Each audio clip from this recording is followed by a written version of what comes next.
Bom dia, hoje é quarta-feira, 21 de maio de 2025. Começando aqui a nossa primeira edição do dia, e hoje a gente mergulha num tema, crucial para entender o Brasil, né? A fragilidade da nossa democracia e como isso se liga a uma transição lá da ditadura militar que parece que não resolveu tudo, deixou pontas soltas. A gente está se baseando num artigo bem instigante, o título é O Pacto Inacabado que Ameaça a Democracia Brasileira. A ideia principal é forte, né? Quase 40 anos depois do fim oficial do regime, lá em 85, a gente ainda sente o peso, sabe, de um processo que não se completou. Tem um legado autoritário aí permeando instituições, a cultura política. A democracia está aí, resiste, claro, mas vive sob tensão. A pergunta que fica é, como essa transição negociada, esse pacto, ainda reverbera hoje? Como isso nos afeta? Olha, para a gente começar a entender isso, é fundamental pegar o tipo de transição que o Brasil teve. Foi o que chamo de transição pactuada. O que isso quer dizer? Que a passagem do regime militar para a democracia foi negociada. E os termos foram em grande parte ditados pelos próprios militares, por quem estava saindo do poder. Isso é bem diferente do que aconteceu, por exemplo, em Portugal ou na Argentina. Lá teve uma ruptura mais clara, sabe? Com o passado autoritário. Aqui não. E qual a consequência direta disso? Uma parte importante das elites políticas, militares, até do judiciário, que apoiaram a ditadura, elas continuaram no poder. Essas figuras, esses grupos, mantiveram suas posições de influência quase que intactas. Um exemplo muito claro disso é o José Sarney, virando presidente. Ele veio da Arena, o partido que dava sustentação política para a ditadura, e se tornou o primeiro presidente civil. Isso mostra bem essa ambiguidade toda. É verdade. E essa figura do Sarney, ela conecta bem com o que o professor Frederico de Almeida, da Unicamp, que é citado no artigo, diz, Ele argumenta que esse tipo de transição, a negociada, talvez tenha garantido uma certa estabilidade ali no começo. Evitou um conflito maior, talvez. Mas o preço foi justamente adiar ou até impedir um confronto que era necessário com as estruturas, com a mentalidade autoritária que vinha do regime militar. Quer dizer, teve um custo essa estabilidade, Exatamente.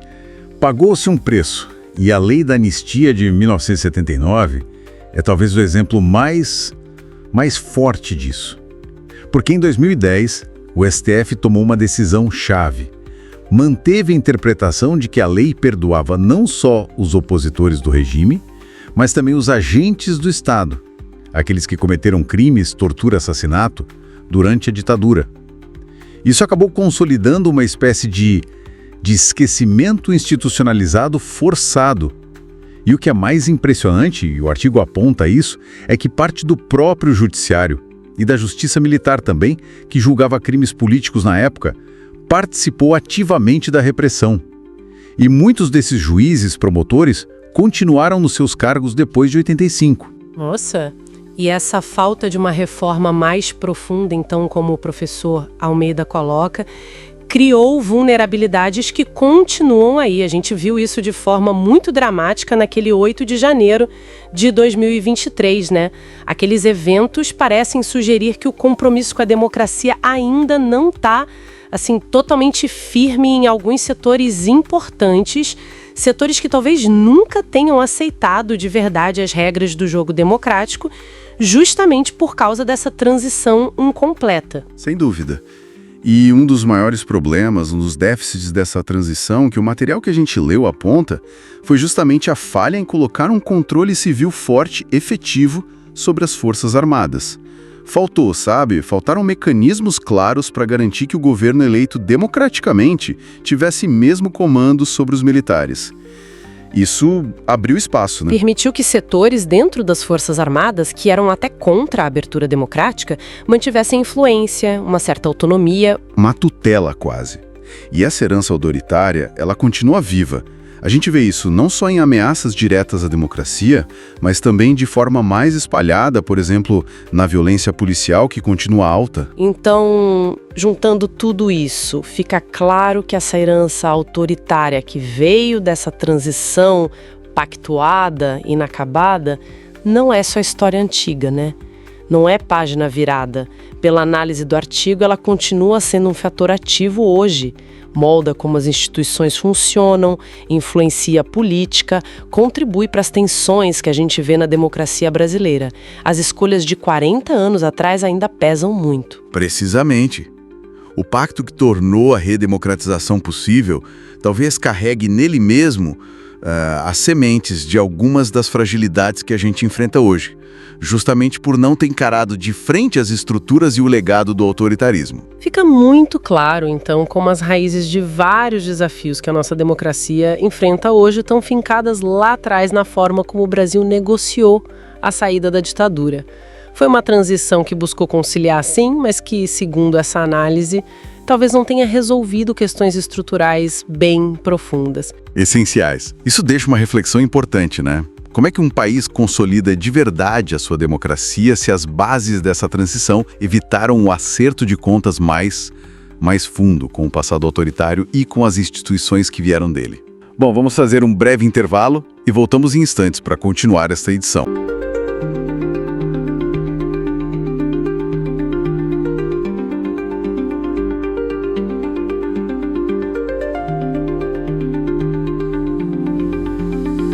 Estamos de volta. E olha, para a gente fechar nossa conversa de hoje, vamos mergulhar numa ideia que mexe um pouco com o que a gente costuma pensar, né? Veio da análise do artigo Democracia não é só votar. A gente tem essa mania de ver o voto como, sei lá, o pilar central, quase sagrado da democracia, certo? Mas o material que a gente está vendo aqui, ele sugere que talvez essa visão seja um pouco incompleta. Exatamente. É um ponto crucial. A fonte principal, que se baseia muito nas ideias do cientista político Miguel Lago, argumenta isso, que o voto, claro, é fundamental, ninguém nega. Mas ele sozinho parece que já não consegue mais segurar a barra da democracia como ela é hoje. A gente vive uma crise de representação, sabe? Aquele sentimento de que, poxa, quem tá lá eleito não me representa de verdade. E isso pede, novas maneiras do povo se envolver, de decidir junto. E isso não é só teoria, né? O artigo mesmo traz exemplos concretos, do passado e de agora. Aqui no Brasil, durante a ditadura militar tinha votação para algumas coisas. Mas claramente não era democracia plena, né? Tinha cassação, não tinha voto direto para presidente. E hoje a gente vê, né? Regimes que mantêm eleições, para dar uma fachada democrática, sei lá, como na Rússia, Venezuela, mas sem respeitar liberdade nenhuma. Fica bem claro que só ir lá e votar não garante o sistema todo. Essa comparação é bem útil, sim. A análise até faz um contraste interessante com a democracia lá de Atenas, na Antiguidade. Lá, eles usavam muito o sorteio, a deliberação direta para um monte de função pública.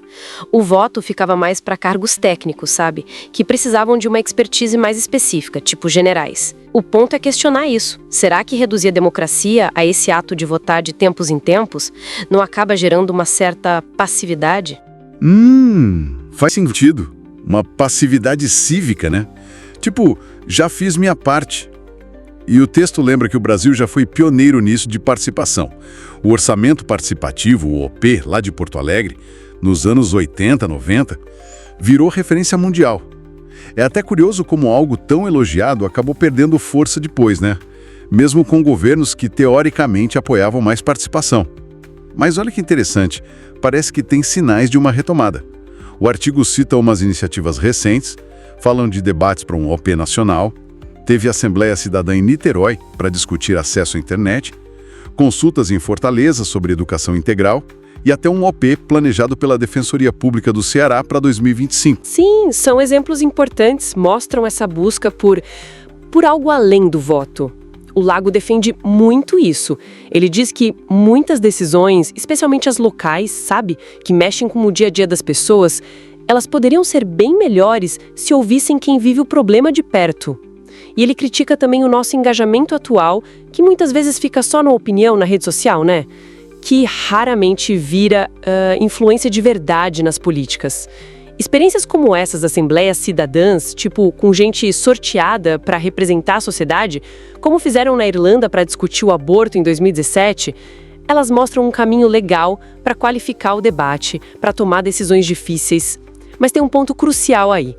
Esses mecanismos precisam ter poder de verdade, sabe? Para não virar só, como o Lago chama, exercício de vaidade institucional. Ficar só no simbólico. Entendi. Quer dizer, para essas assembleias cidadãs e outras formas serem levadas a sério, não serem só para inglês ver, o que precisa ter? Olha, além de ter um poder real, seja a decisão ser obrigatória ou, no mínimo, o governo ter que responder de forma séria e fundamentada o que vai fazer com aquilo, a transparência é chave. O sorteio que garante que o grupo seja diverso, que as pessoas tenham acesso à informação boa, que o debate seja bem conduzido, tudo isso constrói a legitimidade, sabe? Tanto para quem participa quanto para a sociedade que está olhando. Perfeito. Então, o cenário que se desenha é o seguinte: o voto continua sendo um direito nosso fundamental, uma ferramenta importante, sem dúvida. Mas a saúde da democracia hoje parece que depende de um ecossistema mais rico, com mais participação ativa, mais deliberação.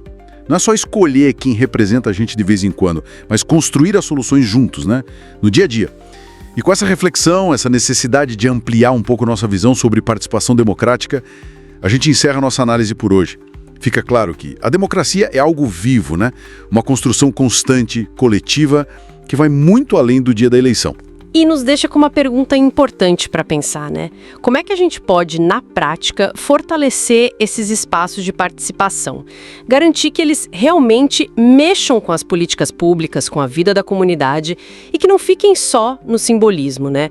Como fazer isso valer? Um ótimo ponto para a gente continuar pensando. Muito obrigado pela companhia nesta exploração. Lembre-se que o podcast está no ar de segunda a sexta às 7, 12 e 17 horas e também aos sábados ao meio-dia. Um abraço carinhoso e até a próxima.